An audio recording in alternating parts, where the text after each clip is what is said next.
Sooners of Oklahoma at 12-0 and still looking for respect nationwide. What is going on, Sooner Nation? Thank you all for tuning into another episode of the Barry and Mack Show. As always, myself, Barry, personal trainer, sports performance coach out of Tulsa, Oklahoma, and alongside me, former Sooner wide receiver, 2000 national champ, Mr. Damian Mackey. How are we doing today, D-Mac? What's going on, B? How you doing, brother?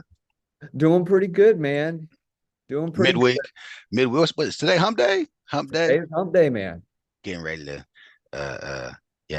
go hunting for some Tennesseans. I don't even know if that's a word, but Saturday, man, it's gonna be a fun match.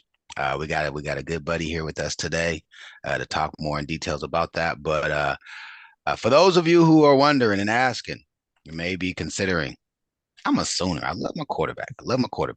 I have biases. I do with the human being, but that interlocked OU is what it is. So, it's us versus them. If you ever play spades, those of you guys who have ever played spades or dominoes, if you're ever my partner, all we do is put us and them. So Saturday, it's going to be interlocked OU versus everybody else, baby. And that it is what it is. Absolutely. I want to remind everybody, go over to OUinsider.com, grab yourself a membership, best team news, recruiting news, and the like. They are talking about the Sooners. Me and Damian are over there interacting with the board. But today, OU is going into their first SEC competition, D-Mac. And, man, I'm going to let you introduce the guest. You've connected with him over the past couple weeks. There are some great articles and sound bites that are going to be released here very soon if they haven't already. So D-Mac, I'm going to give you the floor and let's talk a little bit about OU Tennessee, man. Yeah, guys, just listen, as we go into SEC, it's important to us to make sure we provide a ton of value and context and perspective. And so we felt it would be a good for people to hear us actually bring along experts from the different schools we play. And to start that out, I want to introduce an individual. I think this is our second or third interaction, actually, who has reached out in the past. I don't know how he got my info, by the way. I don't know, but irregardless, doesn't You're out matter. there, brother. You're out there. Well, but I'm going to ask him, hey, bro, how'd you get my info? But no, Frank DeLuca, guys, he's a writer out of Tennessee. I'll let him say the respective publications and such that he's a part of. But he was gracious enough to reach out to me and ask questions about my Q and our experiences and obviously the transition to Tennessee. And so I said, hey, I need you to do me a favor. I need you to come on the show because he knows Tennessee. So we're going to get some inside stuff about what's going on over there. But no, man, humbled, happy to have you. I think this will be an awesome show. The folk would definitely like it, guys. When he gives his information for the week, go out and follow him on all the social media platforms. And then after we kick their tail, make sure you remind him and let him know. He want Tennessee to win. Let's not act like he's coming over here to give us pleasantries. He's coming over here to, you know what I'm saying, let us know what it is with the Tennessee Volunteers. But anyway, Frank, I want to formally invite you onto the show. Looking forward to hearing from you, learning from you, and really continuing to build a relationship, both professionally and offline as well. Guys, thanks for having me. Yeah, I'm Frank DeLuca. I work for the NBC affiliate in Knoxville here. Been here for the past few years. First of all, I wanted to say that Tennesseans nailed it. That is the correct term. And Facebook Messenger is a beautiful thing.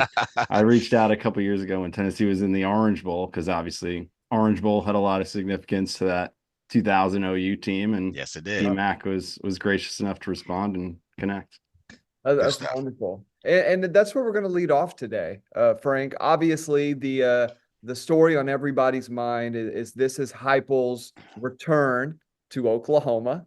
I guess to put it mildly, his exit was less than harmonious, right? I think we would all agree with that. And at the very least, it wasn't something that maybe he wanted to see happen, right? He was still developing as a coach. He was still an up-and-comer. Since then, he has solidified himself and really solidified a Tennessee program that is now, where they were, maybe not late 90s, but certainly have elevated themselves, not just in the SEC, but the national profile has been reinvigorated. So my first question to you is from the Tennessee perspective and what Heupel means to Tennessee at this point. How do you view this return to Norman? How do you think it will go? And what are some of the things that maybe you've written or that you've heard that people might be interested in knowing or hearing?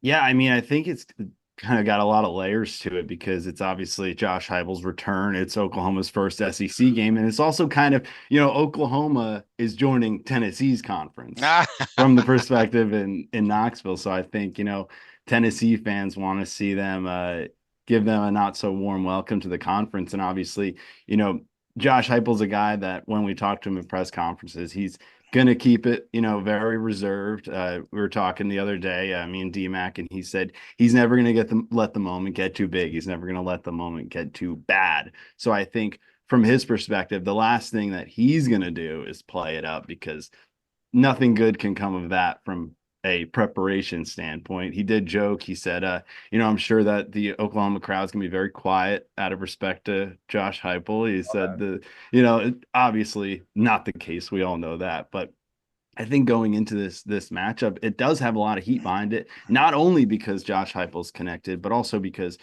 Tennessee fans see Texas, they see Oklahoma come into the conference, and two complete blue blood programs. And as Tennessee is getting back to sort of a place where they can be atop the conference, they want to make a statement for sure.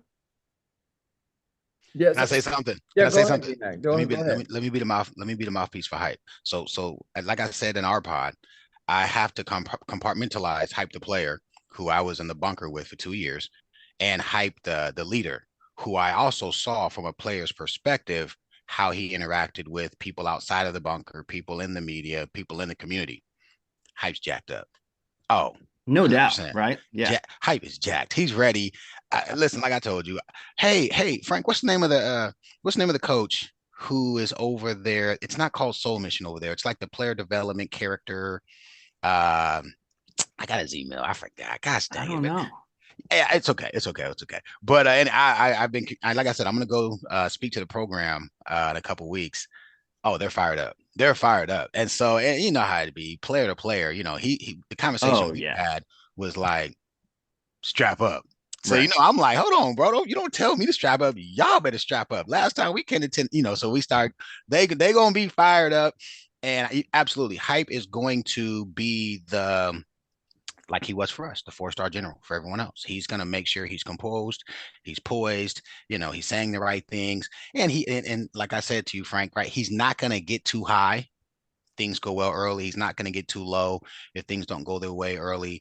OU needs to prepare for a team that is well prepared and has a lot of incentive to prove a point. And one of the biggest things in life and business is someone who has a point to prove. And so I expect to get their best showing in Norman. And like I said before, I expect no quarter, pun intended, for 4 quarters. I expect 0. And if hopefully BV don't, hopefully the players don't, hopefully the fans and the Palace on the Prairie don't expect them to give us no passes. Damn it, we shouldn't give out no passes either. Beat their behinds by 50. Hang half 100 on it if we can. That's what we need to do. Absolutely. But Frank, I want to ask you, just from kind of looking at the program and Heupel as a coach, what has he done? Maybe if you can name like the top 1 or 2 things, because we've seen coaches come into Tennessee and not have success. Right? You've got the resources, you've got the fertile recruiting grounds of Florida, Georgia, Louisiana, and of course Tennessee also produces. OU has a guy on their team in Woody Washington who's from Murfreesboro. So that what has he done? Maybe a couple things that has separated him from the folks previously who couldn't get it done. And then where do you think the stability of this program is right now? I think that even, after his first year, people just sort of felt a different attitude. They lose the bowl game in Nashville, which is not ideal, but I think, that offseason, they get the commitment from Nico Iamaleava, and then they go on in the 2022 season and have as good a year as they've had in decades. So I think it's kind of compounding things. They've had continued success in recruiting, and I do think the NIL space has played extremely well in Tennessee's favor. They've taken it so seriously, and I think that's helped them grab a lot of recruits that maybe wouldn't have been available, or maybe just has given them an edge over the Alabamas and the Georgias that they're fighting for recruits against. So I think that people are seeing the product, they're seeing an exciting offense, they're seeing a solid defense, and they're seeing the commits sort of come true, and they're just, it's all feeling like this is a different era for Tennessee, because at this point, they felt it for a few years now. So it does seem like something that is sustainable, and it feels like something that there are roots now that the team can continue to grow off of. What would you say is his number one tangible attribute as a coach, and then intangible? I feel like clearly recruiting has been something that he's been able to do. And I don't, the side that we get to see from Josh Heupel is not the same side that he's going to try and present to sell a recruit on coming here. But I think the offense is the most tangible thing. I think you see Hendon Hooker and Jalen Hyatt and Cedric Tillman kind of go off and have record-breaking seasons in 22, and you see that team get ranked number 1 in the college football playoff poll, and then win an Orange Bowl pretty handily against Clemson. And I think you see the success. And even last year, when they sort of took a step back, you knew that Nico was coming in, and you knew that they were getting 5-star recruits. So you see that as something in place that even in a sub 10 win season, you're still feeling good moving forward. Let's talk about this trip to Norman. Tennessee, thus far, what they've had: Chattanooga, NC State, and then I believe the Eastern Kentucky was the last. Kent State, actually. Kent State, that's right. Yeah. And then they've had Kent State. NC State, I believe, was ranked at the time they played them. I think they were 24th. Still a very, that they handled them as you should. OU's been a little bit on the struggle bus with a couple of these games, although their last performance against Tulane, arguably the best performance thus far this season. Talk about it from a Tennessee perspective, going into Norman, maybe what you're expecting, what the Tennessee players are preparing for, how they're being prepared, because Tennessee's come to Norman, in the not so, distant past, but obviously none of these players were on that team. And it was a different Oklahoma program at the time. Talk a little bit about what you expect to see, maybe what the environment might be like, and then how it might play out on the field. I think it's going to be a super exciting game and a super interesting game, because this is Nico Iamaleava's first road game. They went to the bowl game and they handled Iowa.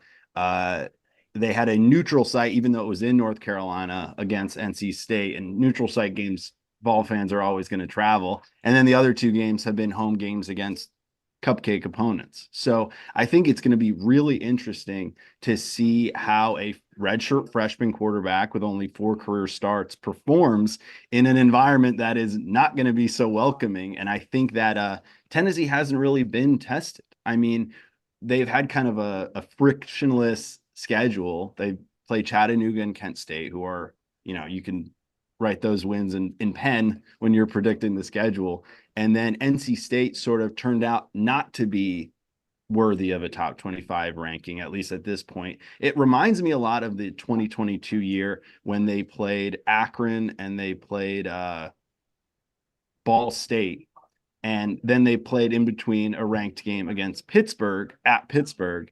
And Pittsburgh kind of turned out maybe not to be it was a close game, but I think the true test that season, or the first true test, was against Florida, and they got them at home. Whereas this game is on the road at Oklahoma, a good opponent, a very hostile environment, I'm sure. And I think it's going to be the first real benchmark for Nico to prove that he can make throws and he can make plays when the environment isn't so inviting. How has he looked thus far? They kind of unpack it for Sooner fans, with what he's looked like up to this point. He's looked great. I mean, he's every bit as advertised for fans watching. He threw a couple picks against NC State, but he's able to make those throws. He feels like he's always pretty composed and will kind of respond to a mistake in a mature manner. And, that's what you hear from everyone, is that he's way more mature than a redshirt freshman usually is. But I think that's probably why he was a top 5 recruit in the country. So he is a playmaker, but I think he really hasn't had to be a guy who steps up and puts the team on his back quite yet. So let's talk about that. Let's stay on the offensive side of the ball. Walk me through who you believe are the top 3 initiators or instigators, or the dogs. Who are the guys on offense who are going to be keys for the Oklahoma defense to pay close attention to, and who's a guy who can take it to the house? I think Dylan Sampson right away, the junior running back, has been insane. I mean, he's kind of been scoring at will a little bit. I think he's got 9 touchdowns through 3 games. He's got 9 TDs. And that's already a career high for him. Last season, or this end of the season before, when he was getting playing time as a freshman, he's had to share the backfield with Jabari Small and Jalen Wright. Jalen Wright's playing for the Dolphins now. Yep. And he has stepped into that RB1 role and is, he's lightning quick. He's shifty. And they've got some young backs behind him that have already been contributing too. We got a Knoxville guy, Deshaun Bishop. I watched him play in high school, and he was, a man among boys, kind of. And you weren't sure, this is the SEC, how he was going to be able to contribute. And he's been fantastic too. So I think that, the 2 backs, and Cam Seldon's guy who's kind of been dealing with some early injuries, but he was a highly touted recruit, a very athletic kid. And then the wideouts are kind of all over the place. Dante Thornton's a guy who transferred in from Oregon a couple of years back, or not before last season. And, he's kind of looked like he's getting more comfortable in the system. Squirrel White is always a guy that's a threat to turn, is he the turn returner? the burner. He's a returner, right? Yeah, he's returning kicks. Yeah. They had he's kind of taken that role on this year, and that speed, why wouldn't you put him back there?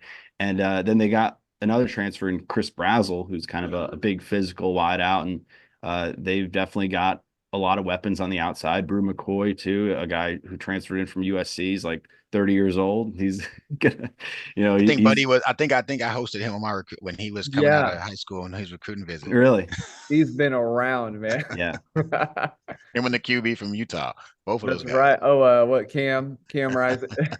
That's so crazy. Yeah, Cam Rising. I think he might be older than me. That is hilarious. Man, let's move over to the defensive side of the ball. Heupel's calling card has been offensive football, right? That's obviously his background, but it's actually culminated in a good, and in some years elite level, record-breaking offense. So defense is always the question anytime you have a coach like that, right? Oklahoma had it with Riley, where the defense was kind of the afterthought for every year. Talk a little bit about Heupel and how he's managed to still instill a mindset where you can go and acquire defensive talent. Of course, NIL obviously helps, especially with the guys up front. But talk about what they've done and how you view the defense up to this point.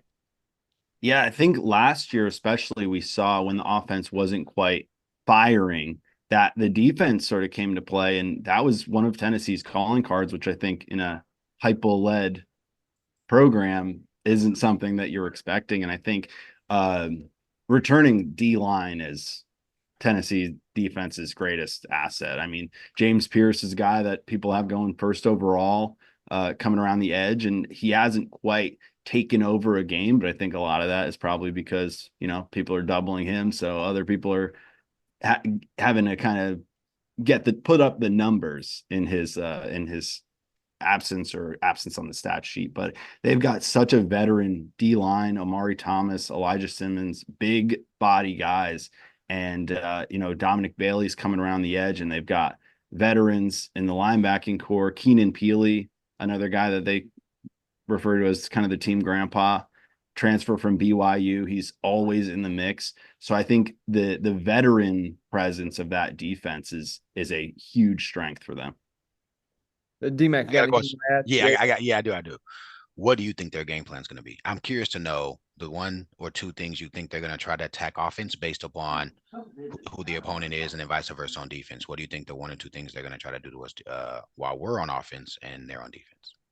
I feel like the pass rush is going to be something that they are totally keyed in on. I think that they want to create as much discomfort in the pocket as they can, and really kind of force the QB to make some hurried plays, or kind of just not have time to really make all the reads that he needs to make, and just force force mistakes in that way and kind of create that pressure. I think is probably the thing that I would expect to see the most.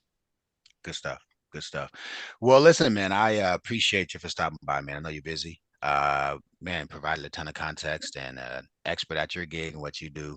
It's gonna be. Are you gonna be in Norman, by the way, or are you gonna be? I'm not. My two coworkers are making that trip. Okay, got it. Well, when I get to Knoxville, man, I want to look you up, and if I got some time, man, I don't know, grab a beer. Please do. You think you're going to be on the field before the game? Yeah, absolutely. All right, I'll find you then. Yeah. We'll definitely take a pic, man. I'll do it. All right, cool. Yeah. But anyway, man, appreciate you for stopping by, Barry. Anything you want to add? Yeah, Frank, just tell everybody where they can find you, where they can find content, and then 100%. What's maybe on the horizon this week from you. Yeah, I'll be I'm always on Twitter at Frank DeLuca TV. You can catch me on 10 News streaming if you got a Roku, and WBIR in Knoxville. So you ever in town, turn on NBC and maybe you'll see me. Good stuff. Wonderful stuff. Well, Frank, thank you for hopping on, man. Sooner Nation, show some love. Go give the man a follow and follow the content. Hey, you're in the SEC now, so that means a touch. Sooner fans are a little weird against it, a touch of SEC pride. So go give the man a follow, and we will see you soon, man. There's only one. Thank you guys for having me. Have a great day. There's only one. So what were your thoughts? Barry, I'm curious to know, what were your thoughts about having Frank on and what he had to say about the Tennessee Volunteers? Man, Frank was wonderful. I think the biggest thing is Heupel's, and I want to get your take on this now that we're kind of candid back in the traditional Barry and Mack show format right here. Is Heupel's persona in dealing with the media versus who Heupel is when he's talking to the team. and I think he's sort of, he was very careful in how he spoke about that. Essentially, he's not given any kind of wild Heupel stories, but he did say that there seems to be this duality between who you get in front of the media, which is soft-spoken, sweet South Dakota Aberdeen Heupel, and then you go in front of the team, man, and he's a little hellfire and brimstone sometimes. So from your perspective, maybe unpack that a little more for the viewers. Like what does Heupel look like? Obviously, you saw him as a player. You've known him for a really long time. What is that going on, and how extreme are the extremes, if you will? Yeah, so Frank kind of exposed it, so I'm gonna go ahead and get in front of it before OU fans hear him hear it posted on Twitter. Oh gosh! I just made the analogy between how Tom Brady is with the media versus, if you know Tom Brady in the huddle or on the field or in between those white lines, and Hype has some of that in him. Hype is a guy who, Nebraska game, we come out flat. And they score quickly. They run dive pass to the tight end run backside corner route, and we bite royally. And they're up 14-0. And I'll never forget, they had a guy named Polk, middle linebacker. By the way, All-American or All-Conference. He's a dude, played in the NFL. They had a dude named Mike Brown as a safety who was a dog, and then they had a kid named KU Craver, All-American, like freshman All-American the year before. I want to say it was a sophomore. I think he's my class, in fact. And so I just know these guys are on defense, and I'm supposed to stop. I'm supposed to watch my mouth, so I'm not gonna. Oh, you saw the. Much respect to the folk who listen to the show. Grandpa, I got your back. Listen with the kids, man. Yeah. Grandpa, I got your back. I got your back. So they over there talking, they smack. You know what I'm saying? And I'm not gonna lie to you, we were a little shell shocked. I'm looking on the defensive side of the ball. They have not stopped them in 2 possessions. Yeah. On the offensive side of the ball, we're kind of shooting ourselves in the foot.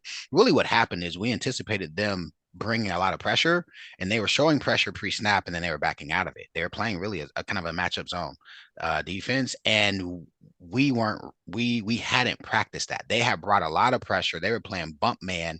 And I think we have probably at that point in time after beating Texas had shown we could beat bump, right? Texas bumped us the entire game, and obviously we scored 63 on them. And so long story short, we get like I think Q, we run like a off tackle type play. We weren't running a ton of zone back then. We were running more power schemes or man schemes.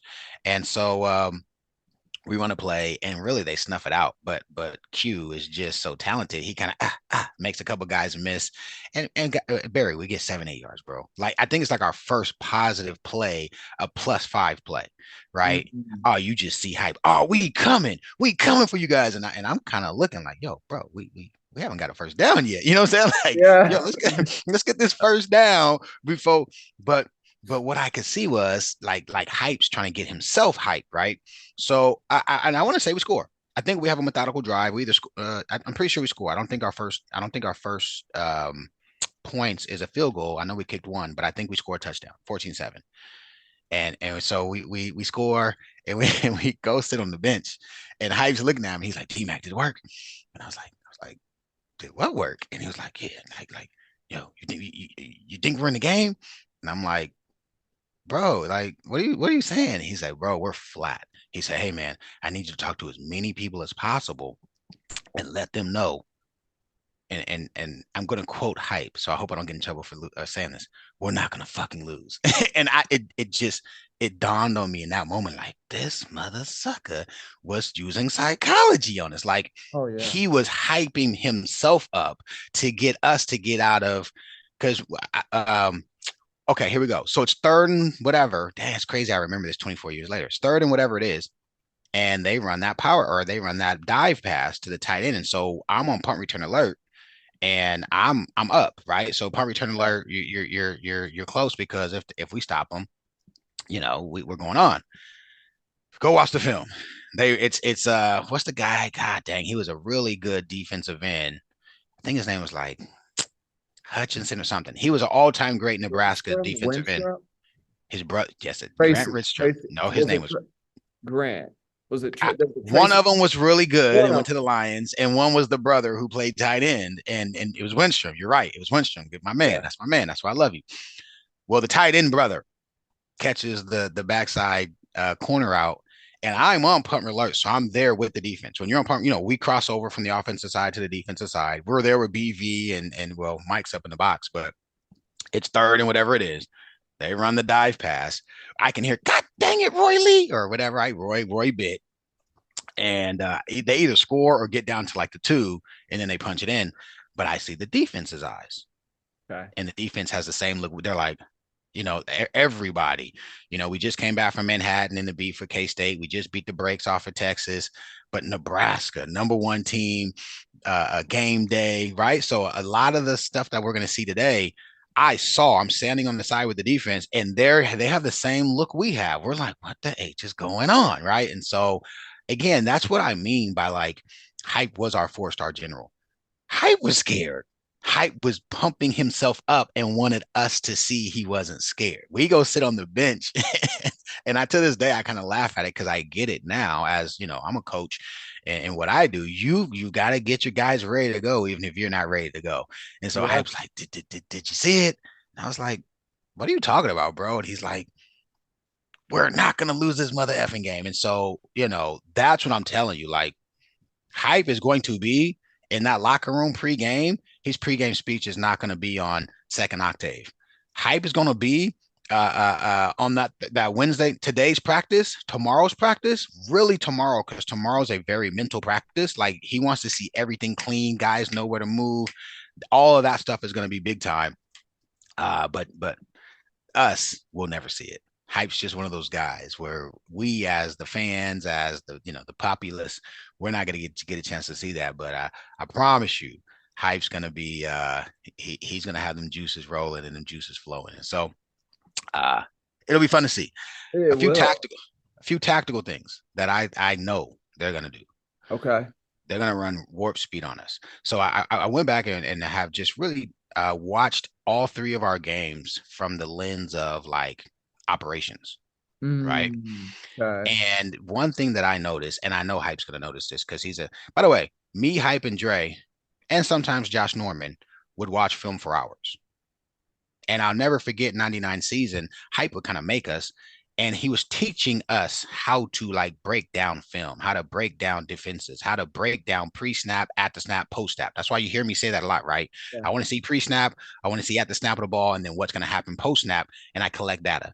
And that data can predict what's going to happen later on in the game, later on in the season. Well, and Hype was all about the film stuff. For the younger fans 100%. who weren't around when he played, there's a book that he wrote right after his time in Oklahoma, but his dad was a coach, a very successful high school coach, and sort of grew Hype up in that world. So for those who maybe don't have some context, there's a story pretty famous where I believe it's after a game with his dad, and they are driving home, and his dad asked him a specific question about the coverage and said, where should you have gone with the ball? And Heupel talks about it being a very meaningful moment. I can't remember the details of it, but it was a very important thing to Heupel. So just wanted to unpack that, because that's dope. that is who Heupel is, right? And that's who he was at Oklahoma. So continue. Yeah, and by the way, I didn't know that story, but I'm not surprised because like he woke our game up. You know what I'm saying? To me, football was like, hey, dude, I gotta run a slant. This dude's playing outside shade. I gotta get across his face, and I got, like I wasn't reading the safety. I wasn't looking at a backer. I wasn't looking at the end. Is he in a 2-point? Is he a 3-point? I didn't look at none of that until Hype started really exposing that to us, and it really helped me as a player. Like it helped me become a really good player, or really meets my capacity. But anyway, we're watching film, and Hype is really showing us things, right? And so one thing, I went back and watched the film from the lens of, okay, what, self study, right? Let me self study us. And here's something that I see defensively that I think they're going to try to take advantage of. Watching the first 3 games, how many times we are still getting the call in on defense, and the offense is waiting on us because they want to see how we're going to line up before they hike the ball. And I don't mean that from the standpoint of like they're gonna wait 10 more seconds, but I mean from the standpoint of like they're about ready. The center standing over the ball, but he's not down because the center wants to see how we line up so he can cause his protection, right? Tennessee is not going to do that. I guarantee you. In fact, I heard BV say this in the presser yesterday. He did his presser. I heard him say they're going to have to make some adjustments on how they do calls. He also said they didn't have any busts because of hurry up last week, but we have not faced an opponent like Tennessee does warp speed. By the way, we do hurry up, and it always seems to hurt us. And when you hear Coach V articulate how Tennessee does it, it's like, dang, that sounds very good. Like they do it to minimize defensive adjustments, time for you to get your correct call in. And that's the intention behind the play, but they actually execute it. That's problematic for me because our defense, one thing that we've been able to stand on as a defense is because we get lined up, it's why we've been sound. And one way to nullify our ability to be sound is to create chaos or create anxiety and urgency. I just think about our players. Our defensive line, I think, will be okay. But our backers, I feel like our backers and especially our safeties, there's so much pressure on them. And I heard this since I was a player. They said BV's rendition of our defense was designed for the linebackers to be the primary source of the adjustments, right? The flexible sparks. And of course, having Roy Lee helps because you've got a quasi safety / backer that can really do both. And again, I think Samuel's a guy who we hope will grow and develop into that. And of course, Mike wanted to play man cover 2 and put corners on islands and let safeties, right? They would always beef over that. I think BV puts a lot of pressure on our backers, and Kip being essentially the first year entrenched, right? Samuel being a pup. I think Dobie's back, so Dobie will be in there. But again, a transfer who this is his second year in the program, or I don't know if this is second or third season, and then you got Stutz. If those guys are thinking, right, trying to get lined up, and they're hiking that football on Saturday, and I don't mean to sound like a jerk, but I just want to see how many times their running back has trash to run through and can get through the trash versus how many times our running backs have trash to run through and can get through the trash. Like that is something I'm going to be paying close attention to because, right, when chaos happens, players have to make plays, and it'll be interesting to see, how that plays out. So defensively, from a strategic standpoint, they're going to try to put chaos pre-snap and Barry. They're going to throw the ball down the field. Yeah. They're going to attack us on the second, third level. I'd probably say 4 or 5 times a quarter. You're going to see seam posts. You're going to see that deep. Hype loves the 13 to 17 yard over route. And he'll run it both of them. One over route is you run it on your corner. The corner releases you because he has a corner. So if you got 2 on one side, right, you have the outside receiver run like he's running a deep route. He'll have the inside receiver run a corner, which takes the safety out of the play, and then you bend. This corner just you can't get there. If the quarterback leads you, you're boxed out. And Hype, that was one of our bread and butter route combos. You're going to see them run that. And you're going to see him run a double post, man. And I'm just telling you, the double post is going to look like a post and a fade. They're going to separate and put that safety in a compromising position where one person's running away and one person's staying skinny and he can't get to either. And the quarterback's just going to run to whoever has better leverage. The inside guy has leverage across the field, or if there's a safety hugging that, the outside fight, it's a one-on-one fade, and they're gonna try to get a bigger body on like a Dez or like a 5, right? And they're gonna throw that thing up there 3-4 times a quarter. And so those two things, we got to become ready to play. Yeah, I'm worried about 5. I want to ask you a question and have you unpack something a little bit for the fans. When you talk about making adjustments to deal with the hurry up and going fast, what does that look like from a call standpoint? Because obviously BV wants to get in Zach Alley, of course, the defensive coordinator. They want to get in the right call for the right formation, right? The Dolby deflection to Kanai Walker interception was a perfect call. It was set up by the blitz earlier in the game, right? But you may not be able to dial all that up in the same way. What does it look like to simplify? Is it, hey, you're essentially manning up. The zone concepts are going to be much simpler. We just got to identify faster. Like, what does it mean when they say we're going to simplify and adjust to deal with hurry up? Yeah, I think the number one thing it forces you to do is to stay in your true bones, the true bones of your philosophy, your front, your very oversimplified blitzes, because you don't have, there's 2 things. There's 2 things, right? You don't have time. Okay. Number one, you brought this up and we both noticed it. And I was like, dang, okay. In fact, they talked about it in the presser. There are plays where we have RMT and Ford playing at the second level, and then we've got backers on a 2-point playing like the end position. They're kind of flopping roles, but I think post snap they kind of invert the backers back out, and then they've done both. They've done both, right? Usually, yes, yeah. You can't do that though, because those guys need to see the formation, have time to diagnose it, right? And they're not practicing that a million times. That's not our bones. That's like a changeup, right? That's a pivot, and so that's a layer to the defense. You don't have time to do that. Those guys are not accustomed to just in hurry up scenarios, knowing if I'm on the shade, know if I'm over the guard because I'm at the second level. They've got to line up and do their true blue stuff. So it takes away some of the nuances and complexities. The other thing, and I think the thing most people will miss, is it's data collection. The game is a smart man's game now. So if in the first half they're running hurry up and they can see what we do and someone's capturing that data, someone's only job is to say, hey, we're in 11 personnel, we're in 2x2, tight ends tight, right? They bring 4 or they bring 5 every time. Hey, we're in 3x1, we're in 2 tight end personnel, right? And they line up over the tight end every time or inside shade every time, because at halftime, Hype's going to say, hey, how did they line up against us in these fronts? What's the numbers? Coach, 100% of the time, that tight end has, right, there's no overhang. In other words, there's no forced defender outside of him. Sure. That lets Hype know in a key moment when they need to run action one way and they're going to try to leak the tight end the other way, there isn't going to be a person he has to cross their face. That's something he's going to store away. And when the moment comes, They're going to get in the formation where 100% of the time the defense is shown that they don't have a changeup, right? When you got time, you can, hey, listen, this time line up on a wide 9, this time a tight 9, right? Whatever. Coaches bank that information, or at least the good ones do. And so they're going to collect data on what we do half one. And by the way, we're going to collect data.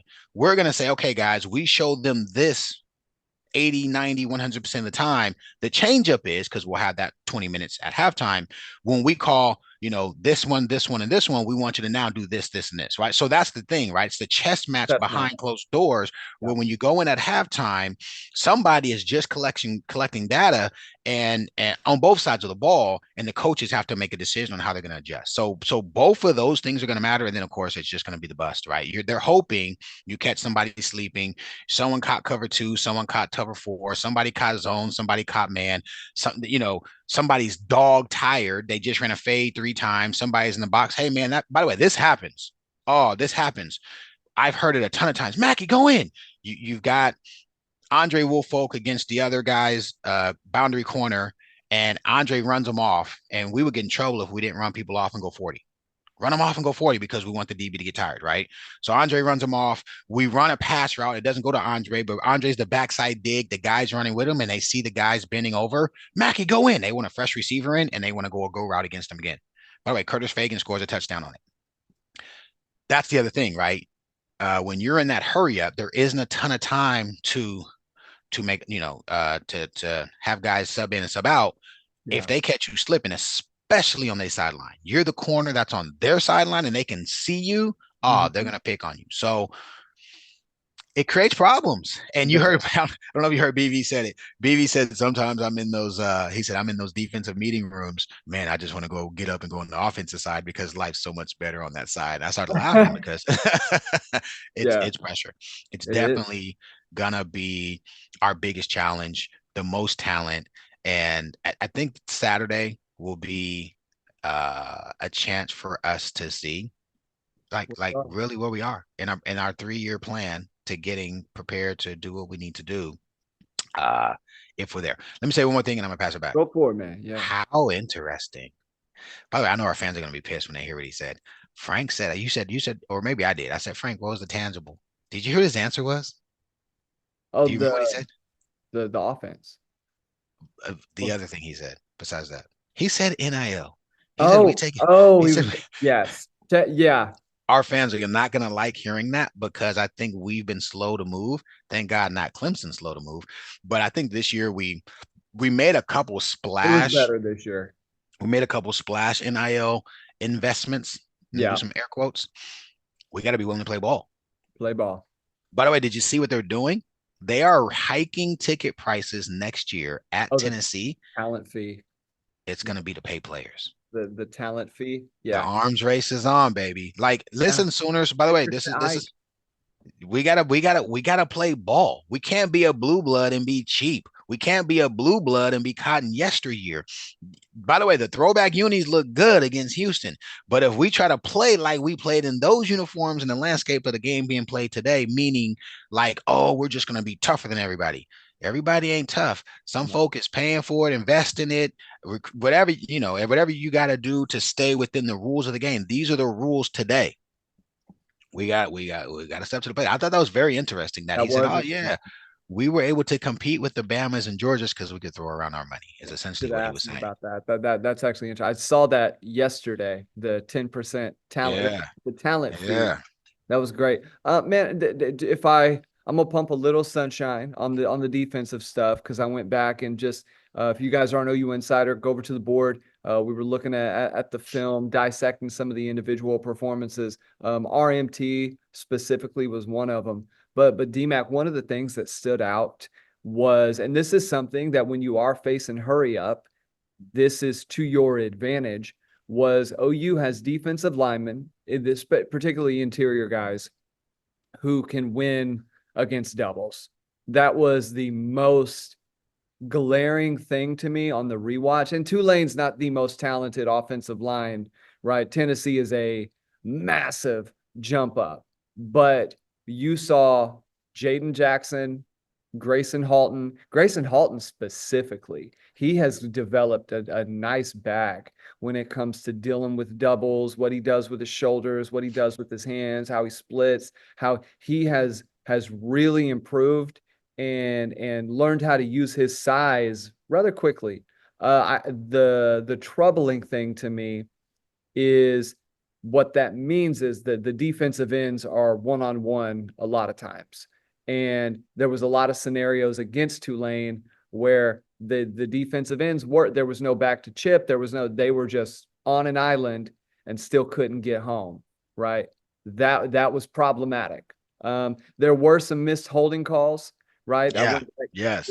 Caden Woolard had quite a few. I think if Caden can get to where he's maybe not hand fighting so long and just be a little cleaner with the hands right off the bat, which is where RMT, to me, that was the jump. He spent hands, no time. Beat them hands and get up out of there. On the play, I want to say both the fumble and the first big sack in the fourth. It's no time, man. He closes the distance. He gets the hands down. He gets his shoulder up in the guy's outside shoulder so he has no chance. And then the bend was phenomenal, right? He bends. That's why he can get home, and that's why PJ can't, by the way. His RMT is the best bender on the team. He's got the best ankle mobility. He's got the best hip strength, hip mobility. He can do it really well. He can essentially turn that 90, right? Which is a hard thing to do when you're going full speed. And he's so explosive that the tackle can't rotate his hips to push him out of the way, right? And that's where if PJ can get to that point which was my concern with him, was he almost had too much length, and you've got to girth up the lower half to change where your center of mass a little bit. You got to get enough strength to counterbalance yourself, if you will, and develop the core stability. He just doesn't have it. Again, what's to let him go in a 2? I'd be interested to see PJ in a 2 in a sprinter stance and just beat him to the spot and learn how to, at the point of attack, beat the half a man, because that's a receiver principle. A 2 points, if a guy's sitting at it like a squat corner in a cover 2, corner squatting hard, right? I know I have to take away his angle because I know what his responsibility is. I can't get outside of him. Like, he can't let me outside of him. Well, if I take the angle that forces him to do his responsibility, that's the point of attack. And at that point, if I can just beat his hands, I can get by him, whether it's inside and then go outside of him, or really even skip outside if he's not willing to go to the sideline. I'd be willing, or I want to see what PJ could do if they put him in a 2 and they just drew a straight line of chalk in practice and say, hey, this is going to be the point of attack. He's got to get here to get to you, or he's not going to be able to, and teach him how to get to that point, settle his feet, and beat hands either way. I give him a year of that. I guarantee you he could cause problems. And that's the kind of thing I wonder if Chavis has in his bag, right?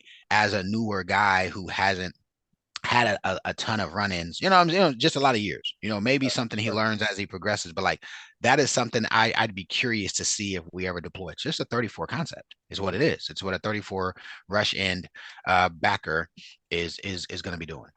Yeah, and I was talking on the board with some folks. They brought up DeMarco Murray. I want to stay kind of in that coaching vein too, of you're seeing some of the same stuff with each back in terms of like eye discipline, in terms of where they're running. Right, we talked about it last episode in terms of how you're squaring up or not squaring up, how you are assessing things real time in space, right? Are you really concerned about what's going on in the front, or are you looking to just know where that backer is and how you can beat that backer? Because if you get that backer peeking inside or outside, you can turn that sucker up and you're gone, right? The only people that we see do that on the team right now are Tatum and Franklin. Those are the only people who play running back in that way. And again, we talked about, loved what Barnes did when they had stuff where it's decisive. And I said that on the board. If it's decisive and he knows pre-snap where he's going and he can get there full speed and there's a plan without the on-the-fly adjustments, And to me, D-Mac, and I want to get your take, I'm gonna pass it to you. That comes down to drilling the right stuff. Like for me, if that was an issue with an athlete, like if I'm watching film and there's an athlete who all they do is look down or they can't navigate space, right? One of the coolest drills to do is you close the distance, right? You get a real tight area, okay? And you go 2-on-1, two defenders to one. Maybe you have one blocker and you're playing flag football, right? No, you're not even, you don't have the ability to tackle it. We're going to make it even tougher, or you're playing touch and you can't get touched. How do you navigate that? How, because you can't drop your head.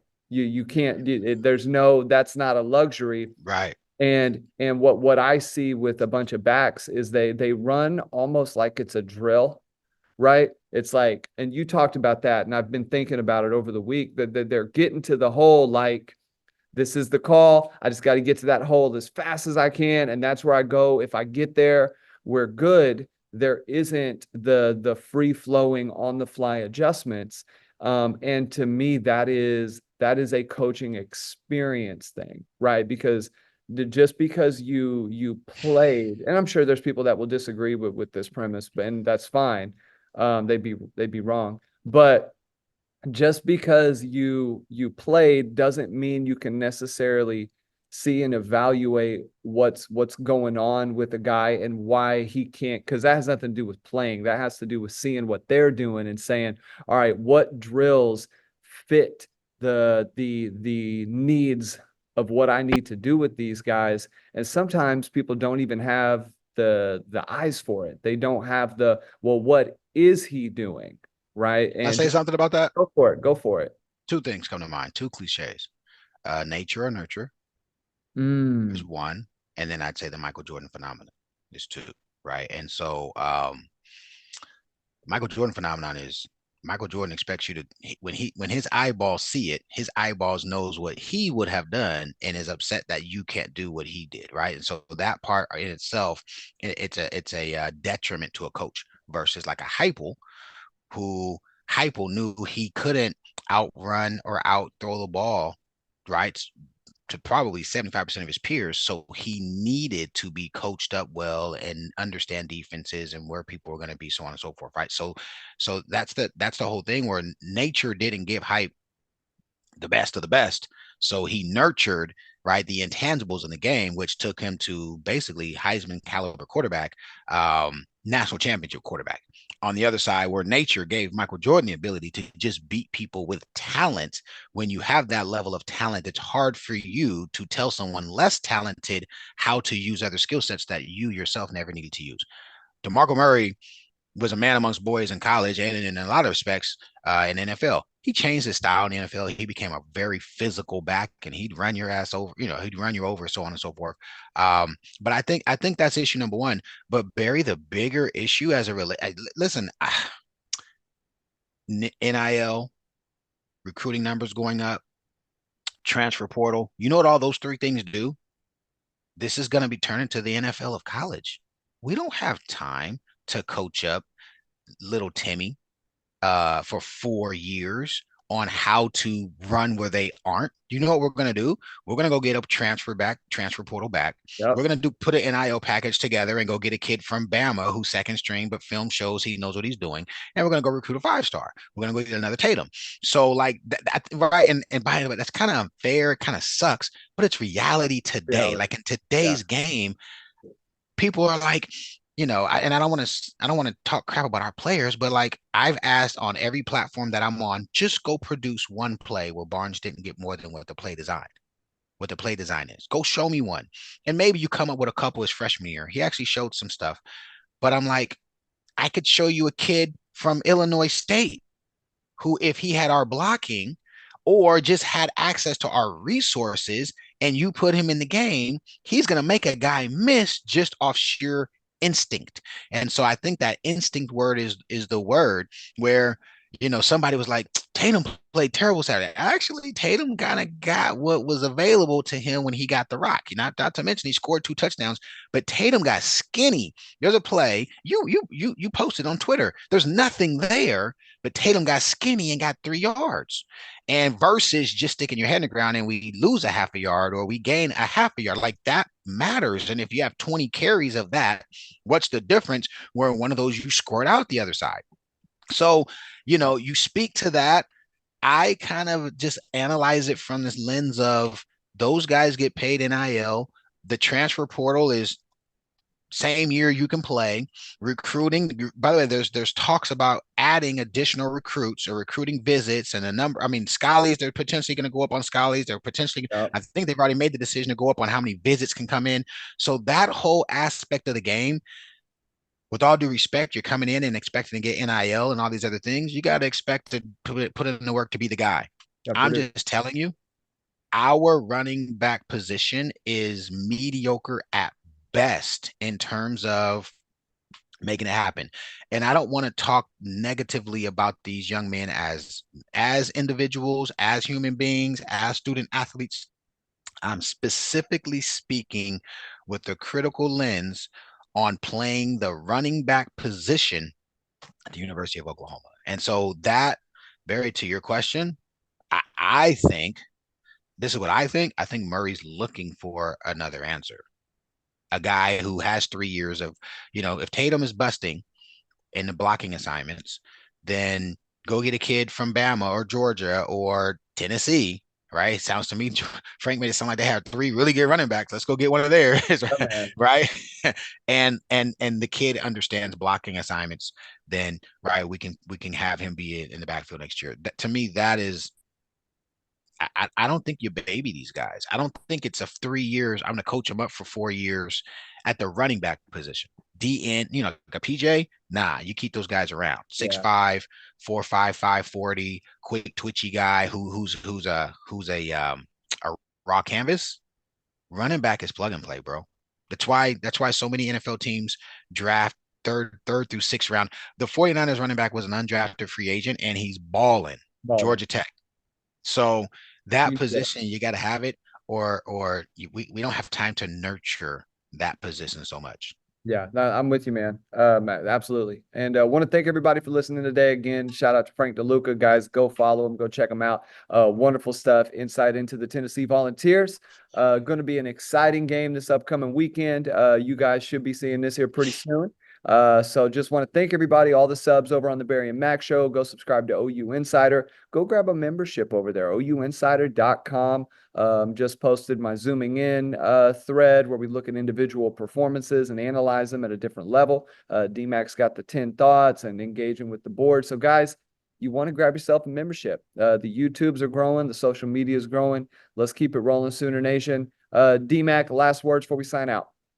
Just grateful. We just started. Somebody asked, like, man, we love your pod. We just started doing this. I think we started posting on this a week or two ago, like 2 weeks ago. So salute to you guys. We're super grateful and humbled by people plugging in, listening, watching, obviously in tandem with OUI. And so just figuring out how to make sure we deploy content in a way where we're being honorable to OUI and also growing the brand. So you continue to critique, talk your smack. I like it. I go on probably twice, just so you guys know. I'll probably go on, like, if Barry drops it or if OUI drops it, I'll go like that day, and then I'll go like one more day, and then I'm done. I'm ready for the next one and getting juiced up for the next deal. But nah, man, it's been a blast, having a great time.